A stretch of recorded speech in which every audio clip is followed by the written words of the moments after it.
গ্রামের বাড়িতে সকালবেলা এরকম ক্ষেতের জমি দিয়ে হাঁটার মজাই আলাদা। দেখেন এই যে আমার আঙ্কেল, আমি, আমার মেয়ে যাচ্ছি চক দিয়ে হেঁটে হেঁটে নাস্তা খাইতে। আমাদের বাজারটা একটু ভিতরে। দেখেন আপনার গাড়ি দিয়ে এই চেক দিয়ে গেলে একটু তাড়াতাড়ি হয়, আর ঘুরে গেলে একটু দেরি হয়। গাড়ি দিয়ে অনেকখানি ঘুরে যেতে হয়, তো এর জন্য আমরা হেঁটে হেঁটে যাচ্ছি। চারপাশে ফসলের ক্ষেত, আমরা সোজা হাঁটছি নাস্তা খেতে যাওয়ার জন্য। সকালবেলা মেয়ে উঠে বায়না ধরলো, বাবা নাস্তা খাবো, তাই মেয়েকে নিয়ে হাঁটছি। এই দেখেন চতুর্দিকে, যাক আলহামদুলিল্লাহ, আল্লাহ ভরসা।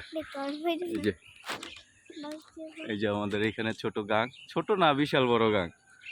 গাং দিয়ে এই যে এখানে ব্রিজ নাই, ব্রিজ আছে যে দিক দিয়ে, ওই দিক দিয়ে অনেকখানি আর কি ঘুরে যেতে হয়। এর জন্য আমরা এদিক দিয়ে শর্টকাট যাচ্ছি আর কি। অল্প সময় যাওয়া যায় এদিক দিয়ে, 3-4 মিনিট লাগে, এই কারণে দিক দিয়ে যাচ্ছি।